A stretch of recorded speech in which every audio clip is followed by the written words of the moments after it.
dulu tak ku mengerti, sekarang kau buat mengerti. Kau singkapkan mataku dengan kasih-Mu yang tak pernah ku pikirkan. Sungguh kau telah sediakan, kau curahkan berkat-Mu melimpah dalam hidupku. Terima kasih Yesus, terima kasih Yesus. Ku beri syukur hanya bagi-Mu, ya Allahku, ya Tuhanku. Terima kasih Yesus, terima kasih Yesus. Ku beri syukur hanya bagi-Mu. Terima kasih Yesus.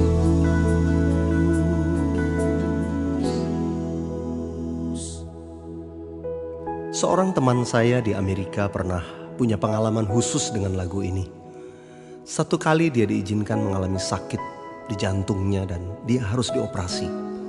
Malam sebelum dia dioperasi, dia punya pengalaman. Tengah malam sebelum besok paginya harus dioperasi, dia tiba-tiba dibangunkan oleh seseorang. Dia lihat tidak ada seorang pun sampai 3 kali. Akhirnya dia menyadari Tuhan beracara dengan dia.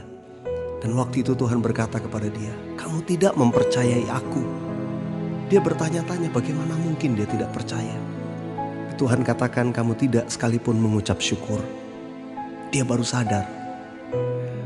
Dia begitu khawatir, dia berdoa, dia tengking sakit penyakit. Tapi satu hal yang dia lupa, berterima kasih. Malam itu dia bersujud dan dia menyanyikan refren dari lagu ini. Terima kasih Yesus, berulang-ulang. Pagi harinya ketika dia harus dioperasi, diperiksa terlebih dahulu, dokter menemukan bahwa jantungnya kembali normal. Dia mengalami mujizat, dia disembuhkan pada malam itu. Saudaraku, saudara yang mendengar kesaksian ini, jangan pernah ragu, nyatakan imanmu melalui pengucapan syukur. Katakan bersama-sama, terima kasih Yesus, terima kasih Yesus.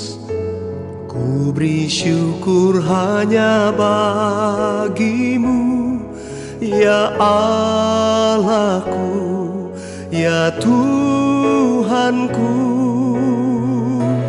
Terima kasih Yesus, terima kasih Yesus. Ku beri syukur hanya bagi-Mu. Terima kasih Yesus.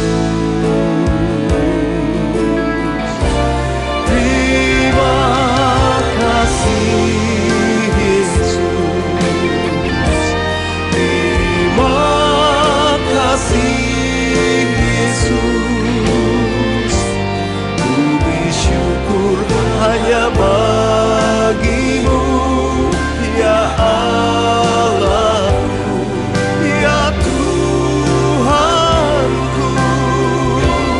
Terima kasih Yesus, terima kasih Yesus. Ku beri syukur hanya bagi-Mu. Terima kasih Yesus.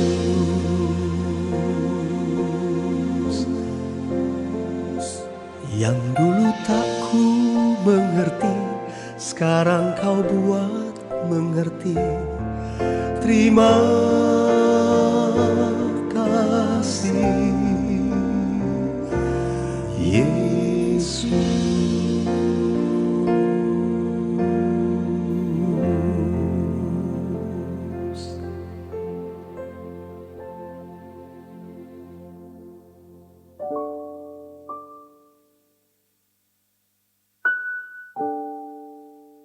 Shalom Bapak Ibu Saudara yang dikasihi Tuhan Yesus. Hari ini kita kembali berjumpa dalam ibadah online dan kita bersyukur baru saja kita mendengar sebuah pujian yang sangat indah tentang bagaimana seharusnya kita hidup ini selalu dipenuhi dengan ucapan syukur kepada Tuhan, sebab Tuhan kita tidak pernah tidak baik.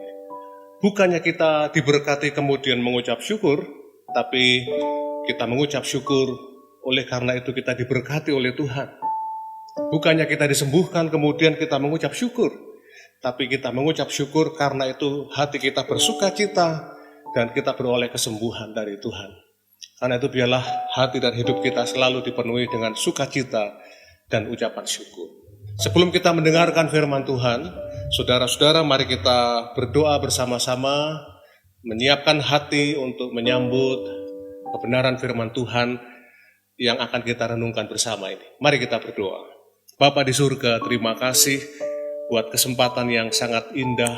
Hari ini kembali kami menyiapkan hati kami untuk kami ditaburi oleh kebenaran-kebenaran firman Tuhan. Kami mau menjadi seperti wanita yang duduk dekat kaki Tuhan, yang terus mendengarkan perkataan Tuhan. Kami siapkan hati kami untuk merenungkan apa yang hendak Engkau sampaikan melalui hamba-Mu Tuhan. Kiranya setiap kebenaran firman itu tertanam dalam hati dan kehidupan kami masing-masing. Berfirmanlah Tuhan, kami siap untuk merenungkan, menyambut firman-Mu, bahkan kami siap untuk melakukan firman-Mu. Dalam nama Tuhan Yesus kami berdoa. Haleluya. Amin. Bapak Ibu Saudara yang dikasihi Tuhan, hari ini kita akan merenungkan firman Tuhan dengan judul Sukacita di Tengah Badai. Saya akan bacakan satu ayat firman Tuhan buat kita semua dalam kitab Filipi pasal yang keempat ayat yang keempat. Dikatakan demikian, Filipi pasal 4 ayat yang keempat, bersukacitalah senantiasa dalam Tuhan. Sekali lagi kukatakan, bersukacitalah.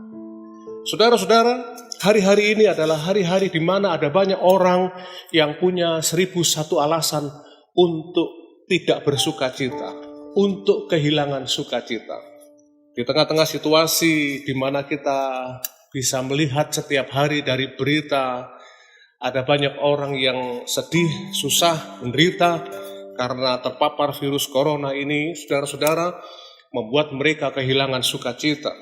Beberapa di antara mereka mengeluhkan tentang bagaimana sulitnya hidup, sulitnya ekonomi, bagaimana income mereka turun begitu drastis, bahkan sampai 70%, 80%, bukan hanya 90%, 100% income mereka turun dengan drastis, sampai minus dikatakan.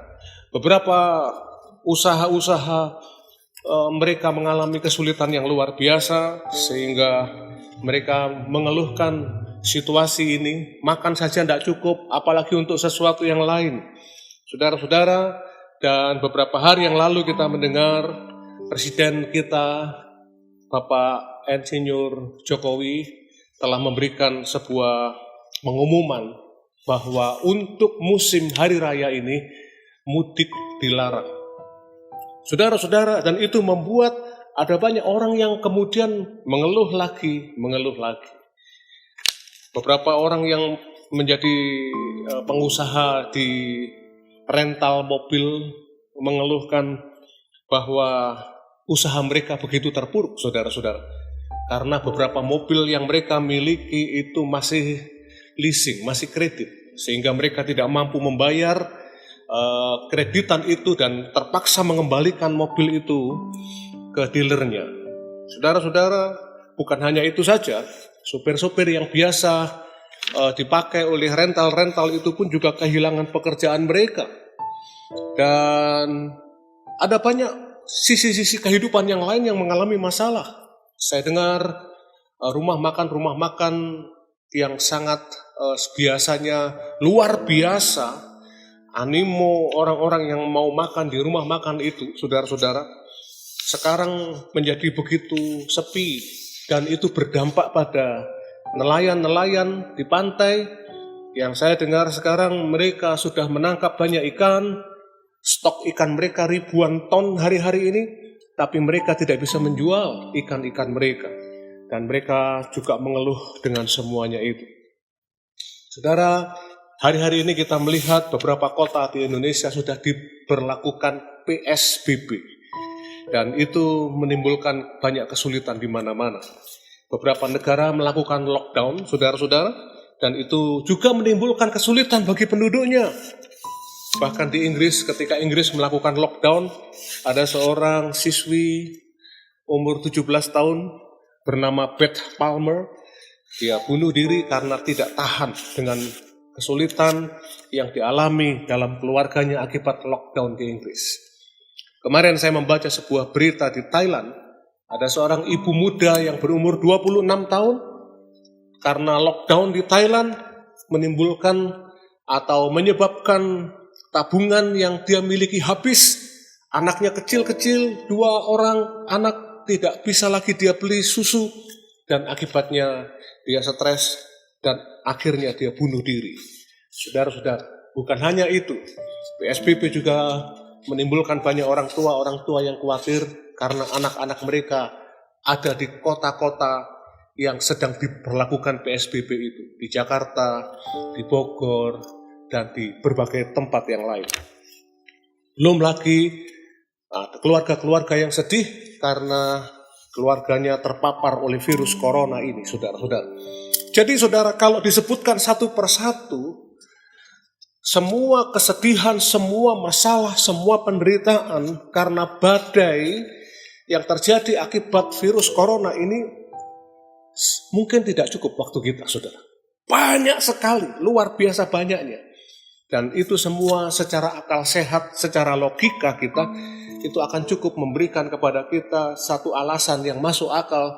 Semua itu sangat berpotensi menghilangkan sukacita dalam kehidupan kita. Nah, Paulus berkata di dalam ayat yang kita baca pada saat ini, dalam Filipi 4 ayat yang keempat itu, Paulus berkata, bersukacitalah senantiasa dalam Tuhan. Sekali lagi kukatakan, bersukacitalah. Rejoice in the Lord always. Again, I will say rejoice. Sampai 2 kali Paulus berkata, bersukacitalah, bersukacitalah. Saudara-saudara, mungkin beberapa orang di antara kita yang membaca ayat ini, kita berkata bahwa, iya kan Paulus tidak mengerti kondisi kita. Kita sedang punya masalah seperti ini, kehilangan pekerjaan, kehilangan kesehatan.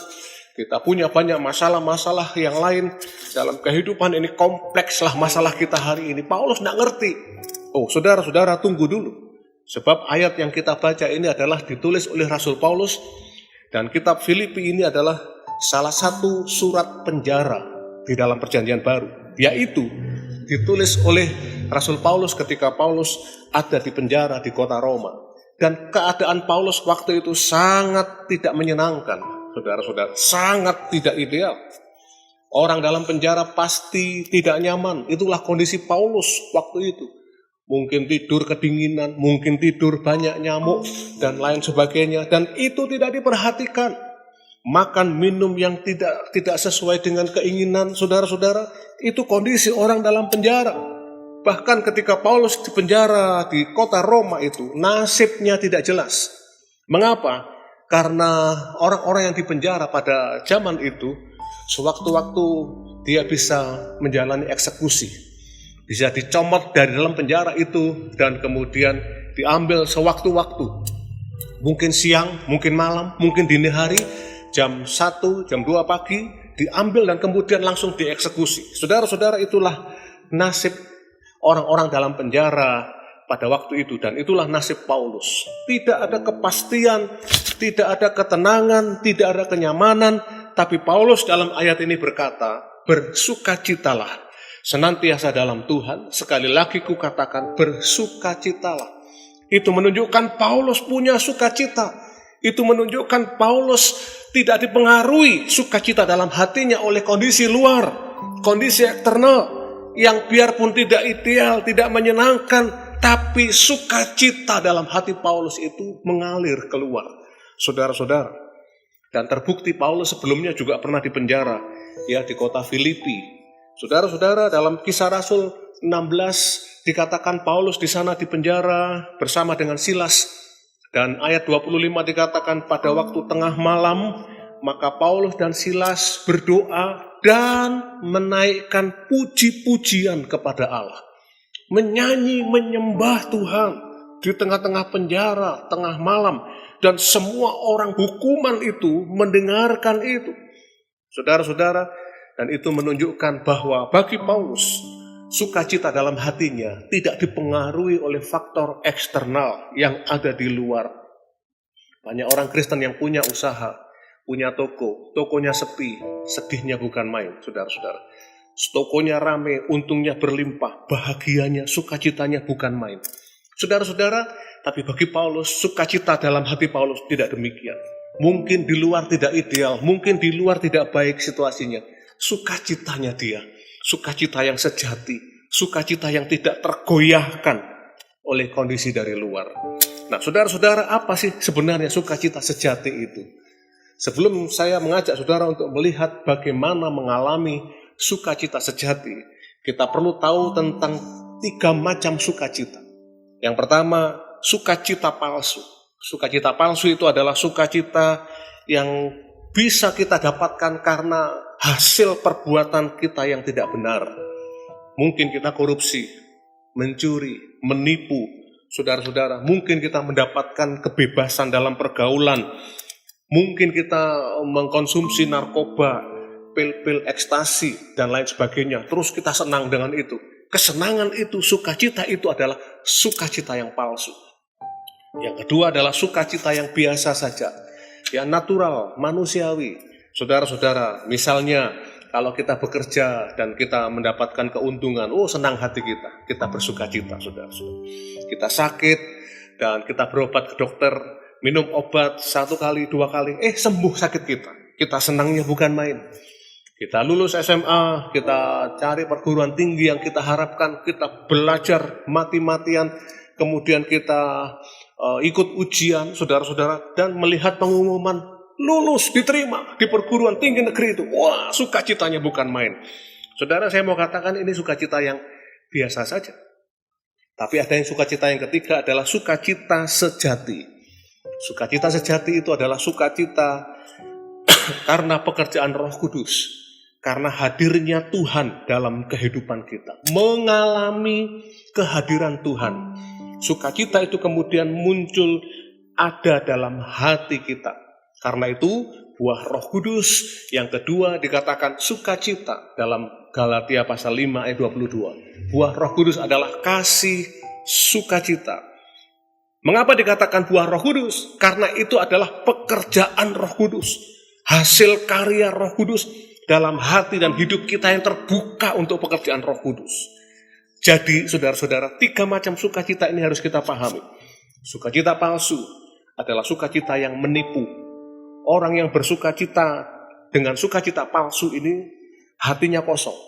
Kelihatannya dia bersukacita, tapi sesungguhnya dia tidak punya sukacita sama sekali. Yang kedua, sukacita biasa, natural, adalah sukacita yang dialami oleh semua orang. Orang yang percaya kepada Tuhan, orang yang tidak percaya kepada Tuhan bisa mengalami sukacita ini ketika berkat berlimpah, ketika kondisi semua baik-baik saja, saudara-saudara. Nah, sukacita ini dipengaruhi oleh faktor luar.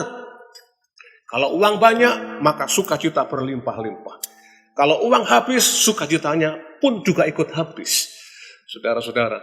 Jadi faktor eksternal, faktor luar itu mempengaruhi sukacita dalam hatinya dia. Dan sukacita sejati inilah yang sebenarnya yang Paulus katakan di dalam Filipi pasal 4 ayat yang keempat ini. Sukacita yang lahir dari hati yang dijamah oleh Roh Kudus. Hati yang dijamah oleh kehadiran Tuhan. Sukacita semacam inilah yang mengalir dari dalam keluar. Yang tidak dipengaruhi oleh faktor apapun yang ada di luar kita. Mungkin faktor keuangan, faktor kesehatan, kenyamanan, dan lain sebagainya, saudara-saudara. Dan pertanyaannya bagi kita hari ini adalah, bagaimana kita bisa memiliki sukacita yang sejati ini? Saudara-saudara, ada 3 pilihan rohani yang harus kita buat dengan tepat kalau kita ingin mendapatkan, memiliki sukacita yang sejati ini. Yang pertama adalah, saudara-saudara, pilihlah untuk lebih merenungkan kebaikan Tuhan yang pernah kita terima daripada merenungkan masalah yang kita hadapi.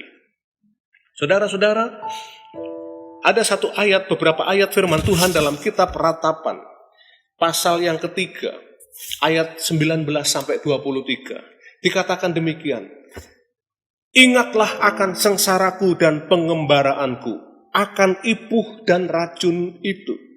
Jiwaku selalu teringat akan hal itu dan tertekan dalam diriku. Tetapi hal-hal inilah yang kuperhatikan. Oleh sebab itu aku akan berharap, tak berkesudahan kasih setia Tuhan, tak habis-habisnya rahmatnya, selalu baru tiap pagi, besar kesetiaanmu. Saudara-saudara, kitab Ratapan ini ditulis oleh Nabi Yeremia sebagai situasi atau ketika dia menuliskan surat ini, dia ada dalam situasi yang sangat tidak ideal dalam hidupnya. Mengapa, saudara-saudara? Karena kitab Ratapan ini ditulis tahun 586 sebelum Masehi. Beberapa saat sebelumnya dia menjadi saksi mata bagaimana Yerusalem dan Israel jatuh di tangan Babel, sehingga penduduknya diusung ke Babel dan kerja rodi di sana, saudara-saudara. Bukan hanya ada siksaan, ada banyak tindakan-tindakan yang jahat terhadap bangsa Israel waktu itu, tapi bait Allah di tengah-tengah mereka pun juga dihancurkan. Saudara-saudara, kesedihan yang mendalam itu dialami oleh Yeremia pada waktu itu. Dan dia berkata, semua itu menimbulkan kesedihan yang mendalam. Tapi kemudian Yeremia berkata dalam ayat ini, namun jiwaku selalu teringat akan hal itu. Biarpun aku tertekan dalam diriku, namun hal inilah yang kuperhatikan. Tak berkesudahan kasih setia Tuhan, tak habis-habisnya rahmatnya, selalu baru tiap pagi, besar kesetiaan.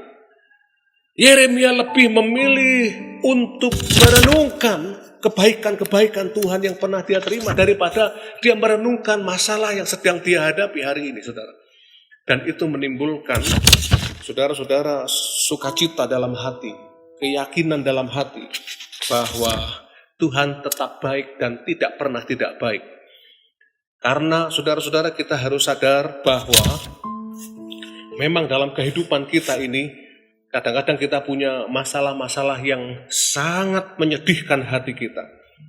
Tapi jangan lupa, jangan sampai membuat satu masalah yang kita hadapi itu mengubur 1000 berkat Tuhan yang pernah kita terima. Saudara-saudara, ini mungkin seperti kalau ada orang yang berteman dengan kita, dia melakukan satu kesalahan, kemudian kita tidak mau memaafkan, kita kemudian marah luar biasa, meninggalkan dia, memutuskan hubungan dengan teman kita. Padahal sebelumnya dia sudah punya banyak kebaikan kepada kita. Demikian pula hubungan kita dengan Tuhan. Jangan sampai satu masalah yang kita hadapi itu cukup untuk menguburkan 1000 kebaikan yang pernah kita terima dari Tuhan. Yeremia ini adalah saksi mata kejatuhan bangsa Israel di tangan Babel, saudara-saudara. Sehingga dia duduk dalam debu dan abu, dia menangis, dan kemudian dia menuliskan kitab Ratapan ini. Kitab Ratapan ini bahasa Ibraninya adalah Eika, yang artinya kenapa atau mengapa.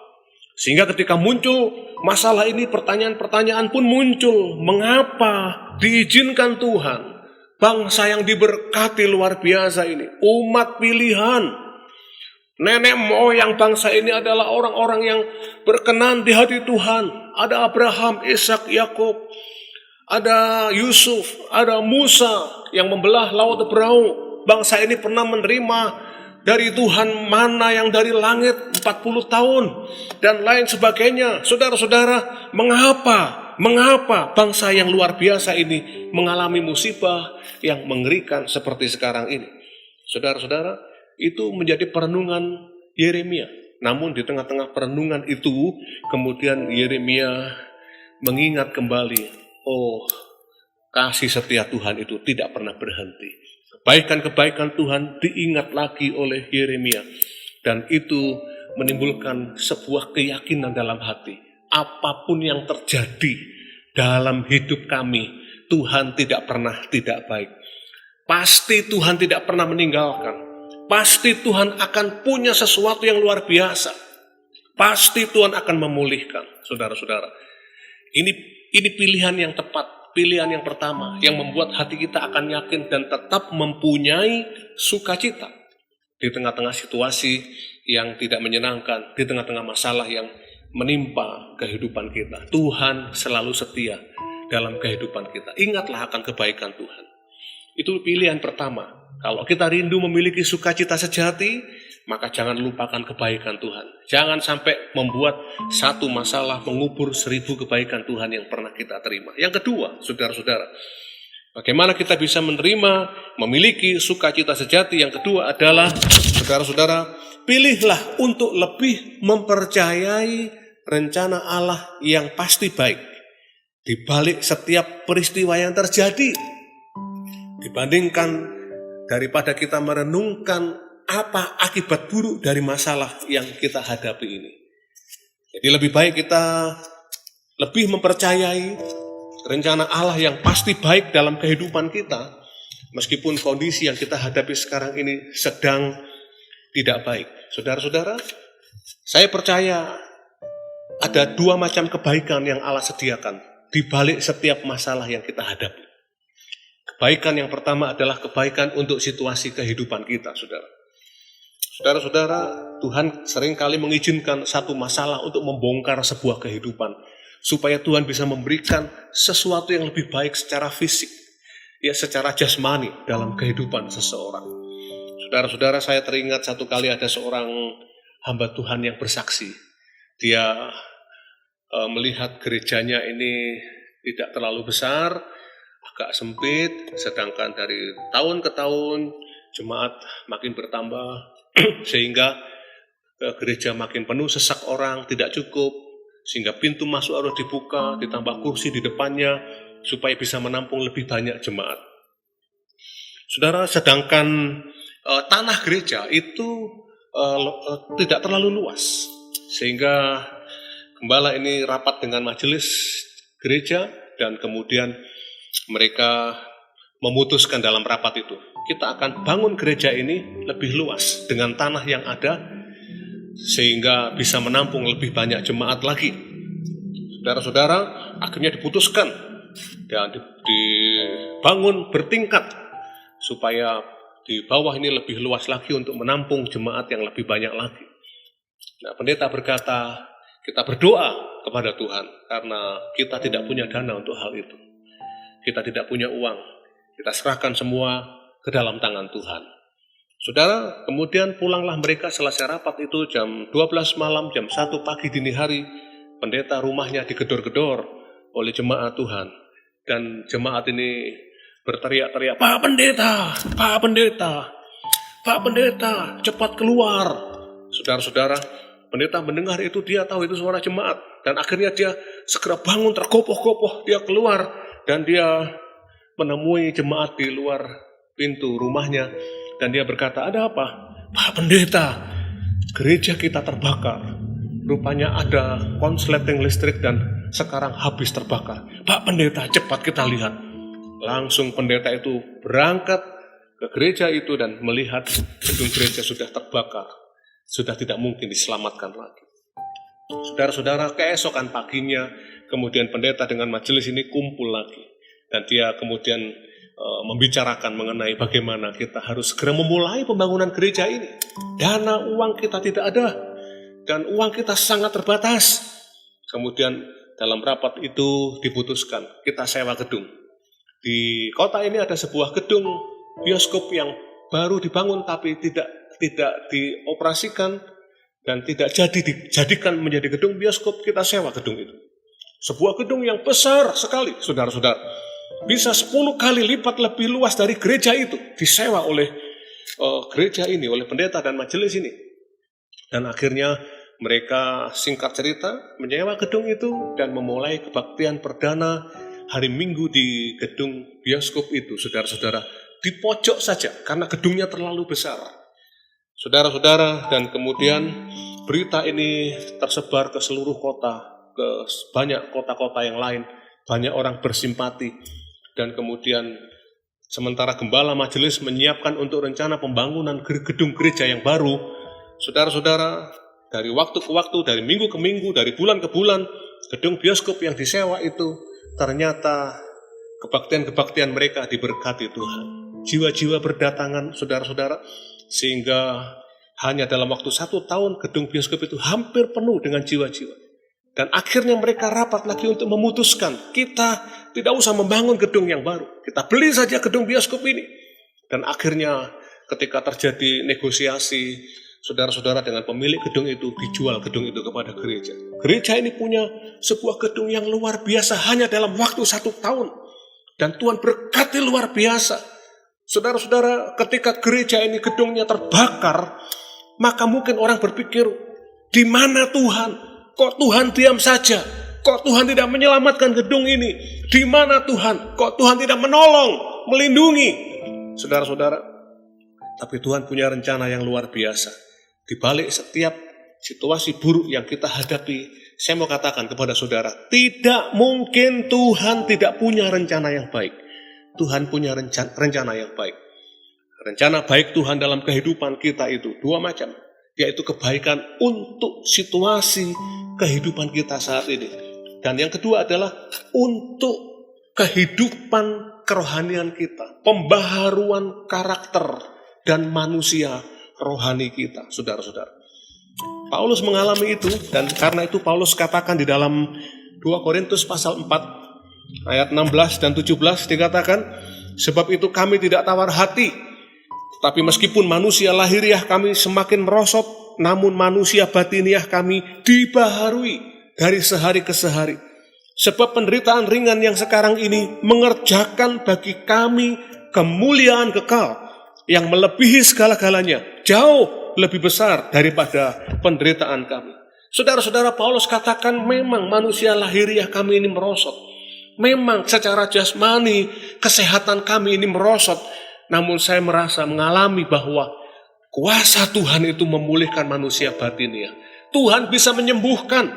Satu kali saya sakit, saya datang pada Tuhan supaya Tuhan menyembuhkan, untuk mengangkat duri dalam daging. Tapi Tuhan berkata, cukuplah kasih karuniaku padamu Paulus. Saudara-saudara, dan Paulus mengalami lawatan Tuhan sehingga manusia batiniahnya dibaharui dari hari ke hari. Kondisi buruk yang dihadapi oleh Paulus telah membuat kondisi rohaninya diperbaharui dari waktu ke waktu. Karakternya semakin diperbaharui dari waktu ke waktu. Petrus dalam suratnya berkata, 1 Petrus 1 ayat 6 dan 7, dikatakan demikian, bergembiralah akan hal itu, akan penderitaan masalah yang kita hadapi. Sekalipun sekarang ini kamu seketika harus berduka cita oleh berbagai-bagai pencobaan. Maksud semuanya itu ialah untuk membuktikan kemurnian imanmu yang jauh lebih tinggi nilainya daripada emas yang fana, yang diuji kemurniannya dengan api. Sehingga kamu memperoleh puji-pujian dan kemuliaan dan kehormatan pada hari Yesus Kristus menyatakan dirinya. Saudara-saudara, jadi Tuhan mengizinkan penderitaan, Tuhan mengizinkan masalah datang dalam kehidupan kita, itu supaya kita diproses dan menghasilkan iman yang semakin dimurnikan, yang nilainya jauh lebih tinggi daripada emas yang murni. Saudara, karakter kita diubahkan untuk menjadi semakin seperti Kristus. Di tempat lain Paulus pernah berkata dalam 2 Korintus 5 ayat yang kelima, 2 Korintus 5 ayat 4 dan yang kelima dikatakan, sebab selama masih diam di dalam kemah ini, dalam tubuh ini, kita mengeluh oleh beratnya tekanan. Karena kita mau mengenakan pakaian yang baru itu tanpa menanggalkan yang lama, supaya yang fana itu ditelan oleh hidup. Tetapi, perhatikan ayat ini, ayat yang kelima ini. Tetapi Allah lah yang justru mempersiapkan kita untuk hal itu, dan yang mengaruniakan roh kepada kita sebagai jaminan segala sesuatu yang telah disediakan bagi kita. Saudara, Paulus berkata, Allah lah yang justru mempersiapkan kita untuk hal itu, mempersiapkan karakter kita, mempersiapkan manusia rohani kita melalui mungkin tekanan-tekanan dalam kehidupan ini, masalah-masalah dalam kehidupan ini, supaya satu kali kita bisa menerima bagian kekal, kehidupan kekal, kemuliaan kekal yang Allah sediakan. Jadi dua hal ini yang Allah seringkali kerjakan, rencana Allah yang baik, yang Allah kerjakan dalam kehidupan kita melalui setiap pergumulan yang kita hadapi. Kalau kita melihat seorang tokoh dalam Alkitab yang bernama Ayub, saudara-saudara, Ayub ini mengalami masalah, dia merasa tidak ada salah, tidak ada dosa, tidak ada pelanggaran, tiba-tiba dia punya masalah yang bertubi-tubi dalam hidupnya, saudara-saudara. Namun apa yang terjadi di akhir kisah kitab Ayub? Ayub menyaksikan bagaimana Tuhan memulihkan dia. Pekerjaan dia dipulihkan, saudara-saudara. Hartanya dikembalikan 2 kali lipat. Dan yang lebih penting adalah, di Ayub pasal terakhir, pasal 42, ayat 5-7 dikatakan, Ayub mengalami pembaharuan rohani. Kalau dulu dia hanya merasa mengenal Tuhan dari kata orang, sekarang dia berkata, namun sekarang mataku sendiri melihat Tuhan hadir dan berkarya dalam hidupku. Itulah Ayub, saudara-saudara. Dan itulah yang Allah kerjakan dalam kehidupan kita. Saudara-saudara, oleh karena itu, kalau kita rindu punya sukacita yang sejati, mari saudara, kita lebih memilih untuk mempercayai rencana Allah yang pasti baik di setiap peristiwa yang kita hadapi dalam kehidupan kita. Rencana Allah yang baik untuk kondisi kehidupan kita saat ini secara fisik, saudara-saudara, secara jasmani, dan rencana Allah yang baik untuk kehidupan kerohanian kita, mempersiapkan kita untuk satu kali kita menerima hidup yang kekal bersama dengan Tuhan selama-lamanya. Saudara-saudara, jadi inilah hal kedua yang harus kita miliki. Hal yang pertama, kita harus lebih memilih untuk lebih merenungkan kebaikan Tuhan daripada merenungkan masalah yang sedang kita hadapi hari ini. Yang kedua, kita harus lebih memilih untuk lebih mempercayai Tuhan yang punya rencana yang pasti baik di setiap masalah yang kita hadapi. Dan yang ketiga, kita harus lebih memilih untuk lebih mendekat kepada Allah daripada mendekat ke masalah-masalah yang ada dalam kehidupan kita. Saudara-saudara, Tuhan Yesus berkata dalam Matius pasal 11 ayat 28. Dikatakan Tuhan Yesus menyampaikan firman ini kepada murid-muridnya, marilah kepadaku, hai kamu yang letih lesu dan berbeban berat, aku akan memberikan kelegaan kepadamu. Marilah kepadaku, dikatakan kata Tuhan Yesus, dengan kata lain, mendekatlah kepadaku, hai kamu yang letih lesu, kamu yang berbeban berat, maka aku akan memberikan kelegaan kepadamu. Saudara-saudara, mengapa Tuhan menyuruh kita untuk mendekat kepada Tuhan? Karena seringkali kita ini menjauh dari Tuhan. Sehingga ketika kita menjauh dari Tuhan, seringkali Tuhan izinkan beban berat terjadi dalam kehidupan kita. Saudara-saudara, hidup kita, jiwa kita jadi letih lesu. Karena itu Tuhan berkata, mari kepadaku, mendekat kepadaku. Kadang-kadang kita ini, saudara, tidak sadar, kita ini sudah menjauh dari Tuhan. Satu kali ada sepasang suami istri yang sedang naik mobil, saudara. Sang suami ini setir mobil, di belakang setir, dan istrinya ada di sebelah kiri. Mereka tidak banyak ngomong hari itu, tapi tiba-tiba si istri membuka omongan. Dia bilang sama suaminya, Pak, kita ini sudah 20 tahun menikah. Kok mama merasa papa ini sekarang sudah nggak sayang lagi ya sama mama ya? Saudara, si suami kaget. Dia berkata kepada istrinya, nggak sayang bagaimana sih, Ma? Papa ini masih sayang sama kamu. Buktinya loh, Pak. Sekarang loh, kalau kita naik mobil ini, mesti jarak kita tuh jauh. Papa di sana, mama di sini. Kau duduk di sana, aku duduk di sini. Kita ini jauh, Pak. Terus sang suami berkata, kamu keliru, Ma. Kamu pikiranmu itu salah seperti itu. Mulai dulu sejak pacaran, kalau papa ini duduk dan nyetir mobil, itu selalu di belakang setir. Mama yang selalu dekat kepada papa waktu itu. Mama yang selalu nempel ke papa waktu itu. Masa papa harus meninggalkan setir? kemudian nempel ke mama, kan tidak mungkin bisa nabrak mobil ini. Saudara-saudara, ilustrasi ini menyadarkan kita bahwa seringkali kita menjauh dari Tuhan dan kita tidak sadar kita sudah menjauh dari Tuhan. Karena itu kadang Tuhan izinkan letih lesu, beban berat itu melanda kehidupan kita. Karena itu saudara-saudara, Tuhan berkata, mendekatlah kepadaku. Kalau engkau ingin dipulihkan, kalau engkau punya rindu, punya sukacita sejati, mendekat kepadaku, kata Tuhan. Nah, bagaimana kita bisa mendekat kepada Tuhan, saudara-saudara? Ada satu ayat yang sangat indah dalam Yakobus pasal 4 ayat yang ke-8. Dikatakan demikian, mendekatlah kepada Allah, maka ia akan mendekat kepadamu. Yakobus 4 ayat yang ke-8 dikatakan, mendekatlah kepada Allah dan ia akan mendekat kepadamu. Tahirkanlah tanganmu, hai kamu orang-orang yang berdosa, dan sucikanlah hatimu, hai kamu yang mendua hati. Saudara-saudara, dikatakan dalam ayat ini, ayo mendekat kepada Tuhan. Bagaimana kita bisa mendekat? Tahirkan tanganmu, sucikan hatimu. Itu berarti bertobatlah dan buat komitmen untuk membuang segala dosa, untuk membuang segala sesuatu yang tidak tahir, yang tidak suci dalam kehidupan kita. Ini persis seperti apa yang pemazmur Daud tulis dalam Mazmur pasal 24, saudara-saudara. Ayat 3 dan 4. Siapakah yang boleh naik ke gunung Tuhan? Yaitu mereka yang bersih tangannya dan murni hatinya. Yaitu mereka yang tidak menyerahkan dirinya kepada penipuan dan yang tidak bersumpah palsu. Orang yang bertobat, orang yang buat komitmen untuk mau datang pada Tuhan dan meninggalkan segala sesuatu yang harus ditinggalkan dalam hidupnya.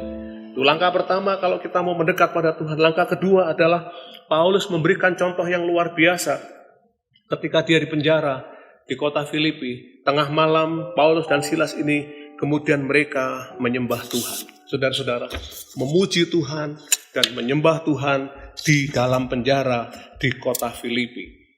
Saudara-saudara, hal kedua yang bisa kita lakukan kalau kita mau mendekat pada Tuhan adalah mari ambil waktu kita untuk bisa menyembah Tuhan tiap hari. Ambil waktu khusus pada jam-jam khusus dalam kehidupan kita. Ambil waktu menyembah Tuhan. Sekali lagi saya katakan, ambil waktu untuk menyembah Tuhan tiap hari.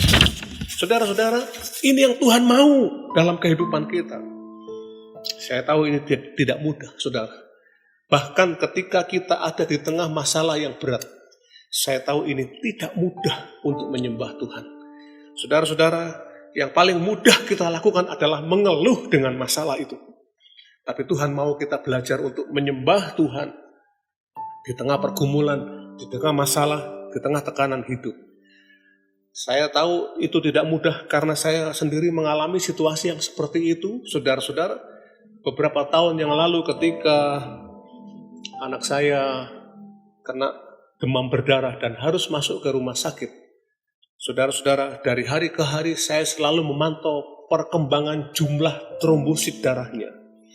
Hari pertama ketika diberitahu itu sekitar 160.000, hari kedua turun 100.000, hari ketiga turun jadi 60.000, hari keempat turun jadi 40 sekian ribu, hari kelima turun, hari keenam turun, saudara-saudara. Dan ketika hari ke-6 turun sampai sekitar 31.000 jumlah trombositnya, maka hari itu saya jujur saja hati saya hancur. Saya berdoa di kamar, saya nyembah Tuhan, dan saya tidak tahu apa yang bisa saya doakan lagi. Saudara, saya menyembah Tuhan, Tuhan Engkau berdaulat, Engkau berkuasa atas kehidupan kami. Saya mohon belas kasihan Tuhan. Saudara-saudara, karena kalau sampai hari ke-7 trombositnya turun terus, maka kami sudah bersiap-siap sebenarnya untuk keesokan harinya segera membawa anak kami untuk dirujuk ke Surabaya. Namun puji Tuhan saudara, keesokan harinya ternyata trombositnya mulai naik. Saudara-saudara, jadi saya tahu tidak mudah menyembah Tuhan di tengah masalah. Tidak mudah menyembah Tuhan di tengah tekanan yang berat. Tidak mudah menyembah Tuhan ketika kondisi keuangan kita sudah habis. Ketika kondisi di luar kita sangat-sangat tidak nyaman, tidak mudah. Tapi saya mau beritahu saudara, itu sangat berharga di hadapan Tuhan. Paulus dan Silas menyembah Tuhan di tengah-tengah penjara. Dan penyembahan itu mengundang kuasa Allah tercurah dan belenggu-belenggu dalam penjara dibukakan oleh Tuhan. Ada mujizat yang terjadi. Saudara-saudara, jadi kalau kita rindu memiliki sukacita sejati, maka yang pertama adalah tahirkan tanganmu. Untuk bisa mendekat kepada Tuhan, tahirkan tanganmu. Sucikanlah hatimu, bertobat, buat komitmen. Dan yang kedua untuk mendekat pada Tuhan adalah sembah Tuhan dengan sungguh-sungguh.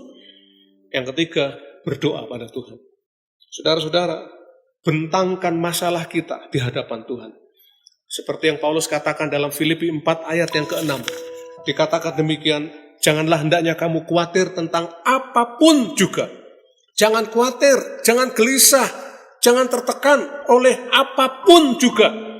Tetapi nyatakanlah, sampaikanlah dalam segala hal keinginanmu, kebutuhanmu, kerinduanmu, masalahmu kepada Allah dalam doa dan permohonan dengan ucapan syukur. Saudara-saudara, dan kalau kita sungguh-sungguh berdoa, maka Tuhan akan melakukan sesuatu yang luar biasa dalam kehidupan kita. Mendatangkan kelegaan dalam kehidupan kita.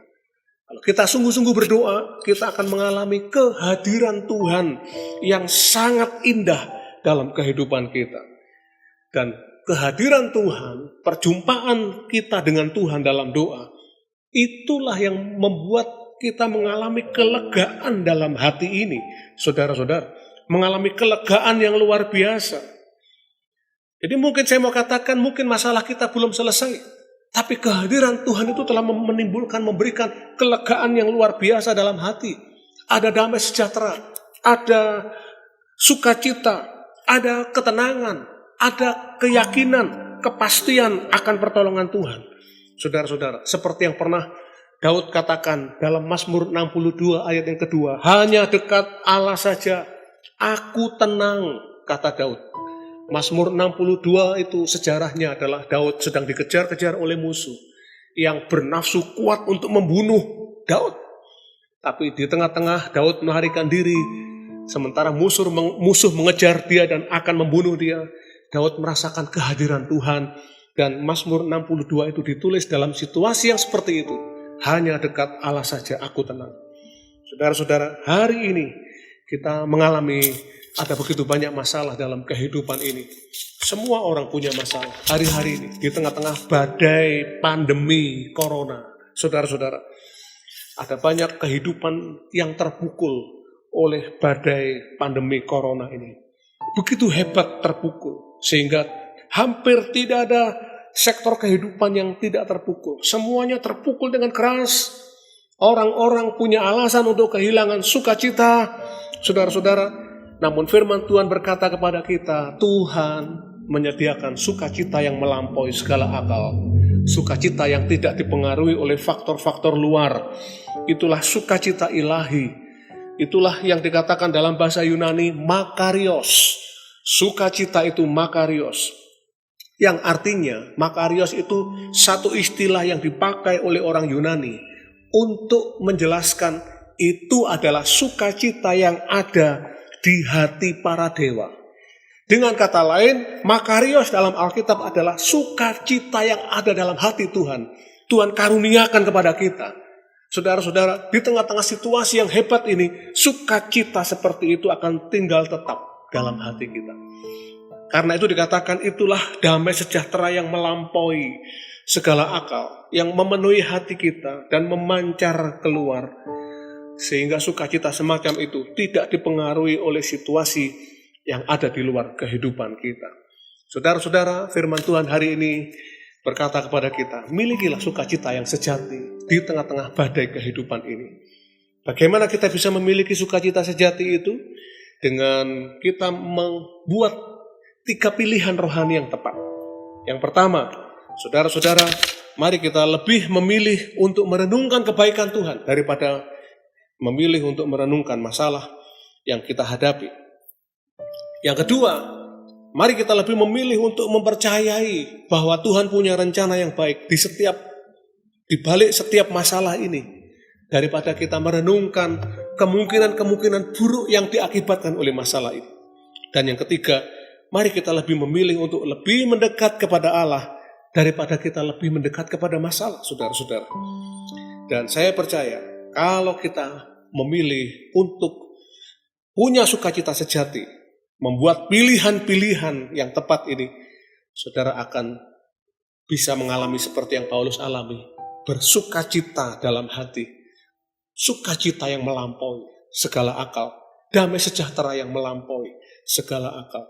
Saudara-saudara, karena itu di tengah-tengah situasi yang seperti ini, saya percaya kita akan masih bisa bersyukur kepada Tuhan. Mungkin kita tidak mengerti, tapi saya percaya pada waktunya Tuhan akan buat kita mengerti. Sehingga di tengah-tengah pergumulan yang hebat sekalipun, kita akan bisa berkata, terima kasih Yesus, terima kasih Yesus, terima kasih Yesus. Seperti pujian pertama yang kita dengar tadi, kita bisa berkata, terima kasih Yesus, ku bersyukur hanya bagimu, terima kasih Yesus. Terima kasih Yesus, terima kasih Yesus, ku beri syukur hanya bagimu, ya Allahku, ya Tuhanku. Terima kasih Yesus, terima kasih Yesus,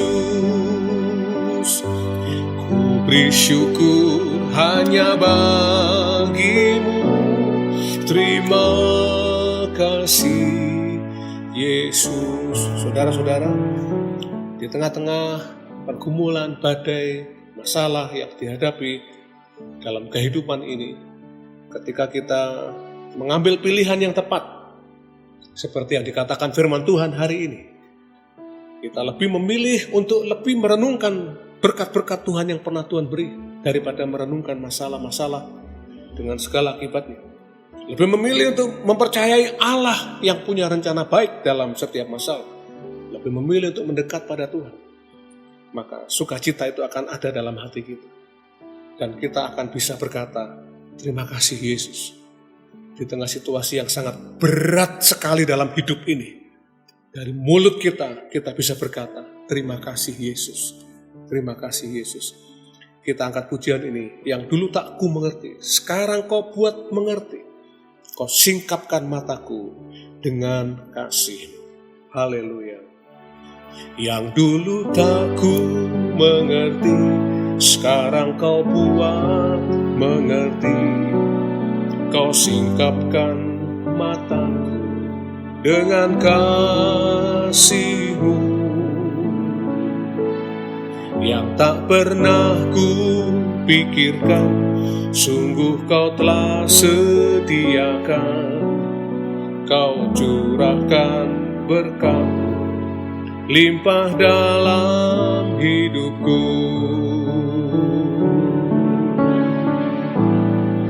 Terima kasih Yesus, terima kasih Yesus, ku beri syukur hanya bagimu, ya Allahku, ya Tuhanku. Terima kasih Yesus, terima kasih Yesus, ku beri syukur hanya bagimu. Terima kasih Yesus. Angkat pujian ini, terima kasih Yesus. Terima kasih Yesus, terima kasih Yesus, ku beri syukur hanya bagimu, ya Allahku, ya Tuhanku. Terima kasih Yesus, terima kasih Yesus.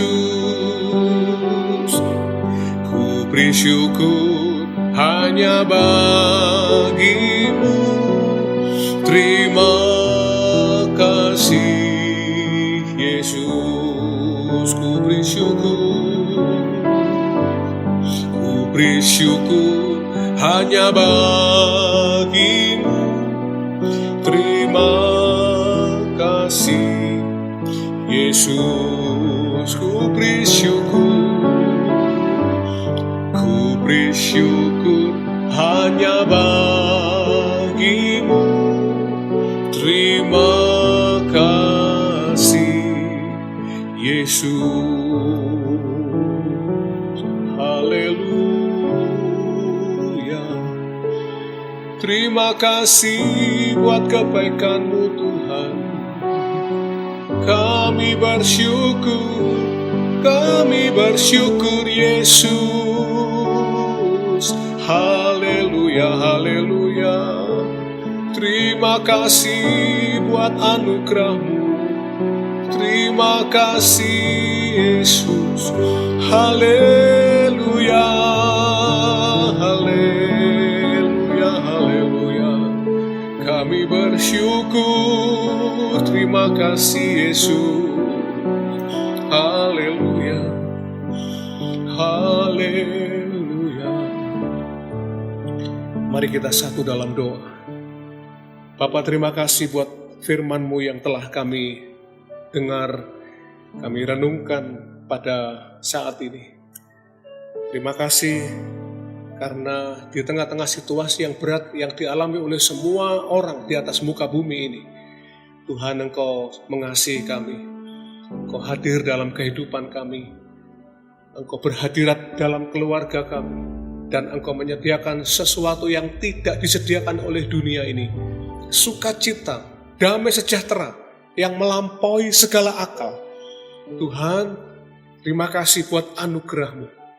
Di tengah-tengah situasi yang sangat berat ini Tuhan, biarlah mulut kami selalu berkata, terima kasih Yesus. Terima kasih Yesus. Hati kami dipenuhi dengan ucapan syukur. Hati kami dipenuhi dengan keyakinan dan iman. Tuhan tetap baik dalam kehidupan kami, dalam keadaan apapun. Terima kasih untuk firman-Mu Tuhan. Hamba-Mu ini telah berhenti berkata-kata. Tapi biarlah setiap kebenaran firman ini boleh tertanam dalam hati kami, para pendengar. Semua kami yang merenungkan. Hati kami, oh Tuhan, dikuasai oleh firman Tuhan yang telah kami dengar hari ini. Terima kasih Tuhan Yesus. Kami mengucap syukur.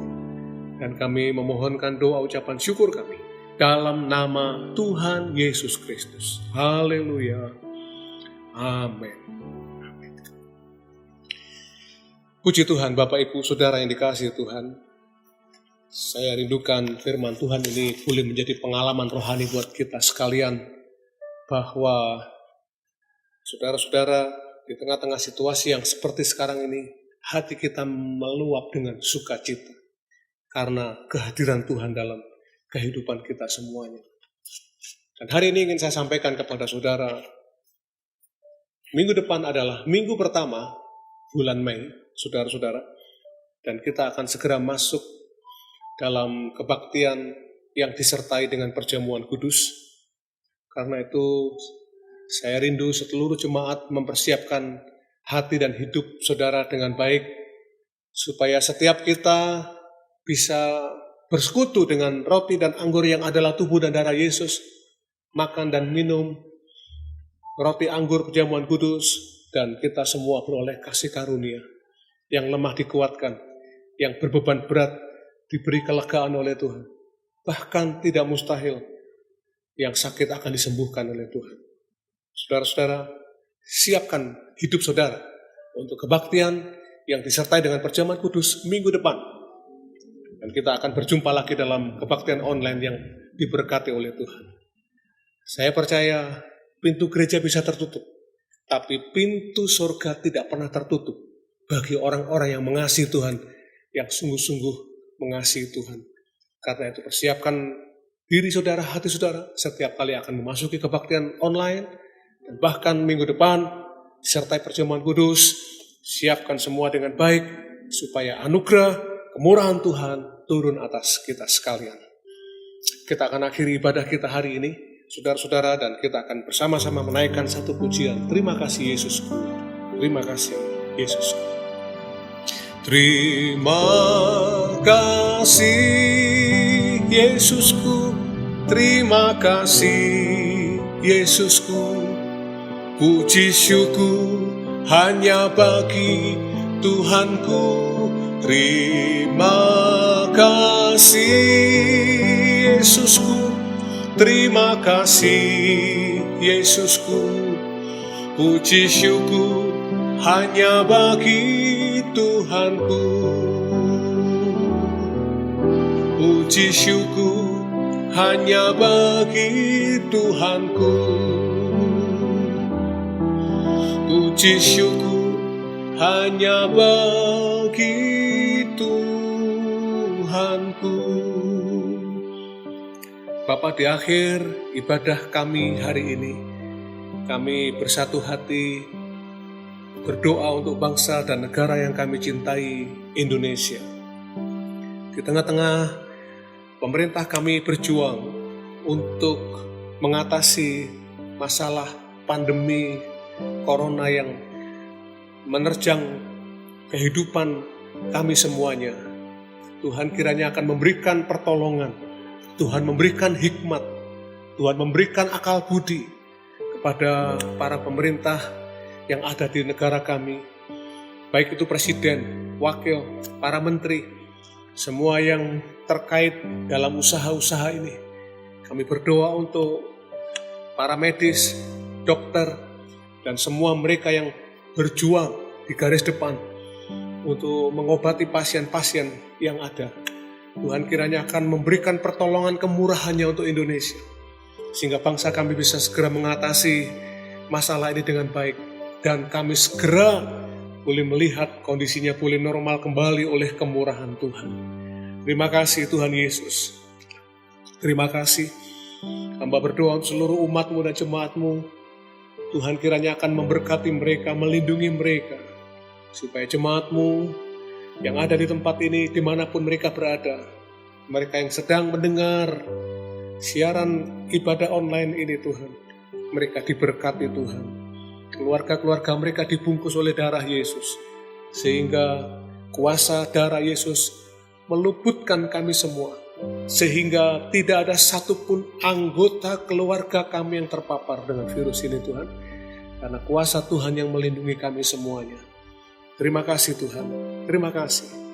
Kami menyerahkan kegiatan-kegiatan kami sepanjang minggu ke dalam tangan Tuhan. Apapun yang kami kerjakan, kami lakukan, biarlah semuanya berkenan di hati Tuhan. Terima kasih Tuhan Yesus, kami mengucap syukur Tuhan telah memberkati kami semuanya pada ibadah pagi hari ini. Ini doa kami Tuhan, kami memohonkan semua dalam nama Tuhan Yesus. Mari saudara-saudara angkat dua tangan kita untuk menerima berkat Tuhan. Sekarang sidang jemaat yang dikasihi Tuhan, terimalah berkat Tuhan. Kiranya rahmat dan anugerah dari Allah Bapa kita di surga, kasih karunia Yesus Tuhan dan Juru Selamat kita, serta persekutuan dalam kuasa Roh Kudus, kiranya karunia Allah ini turun dengan berlimpah-limpah atas kehidupan saudara dan keluarga saudara, memberkati langkah-langkah kakimu ketika engkau keluar atau masuk, memberkati buah kandunganmu, memberkati hewan ternakmu, memberkati sawah ladangmu, memberkati tempat adonanmu, memberkati apapun yang dibuat oleh tanganmu, dibuat berhasil oleh Tuhan untuk kemuliaan bagi nama Tuhan. Kami terima segala berkat Tuhan hari ini dengan iman dan ucapan syukur dalam nama Tuhan Yesus. Haleluya. Yang percaya berkata, amin. Amin. Puji Tuhan, Bapak Ibu, Saudara, kita akan berjumpa lagi dalam kebaktian online yang akan datang. Dan saya percaya Tuhan memberkati kita semuanya. Shalom.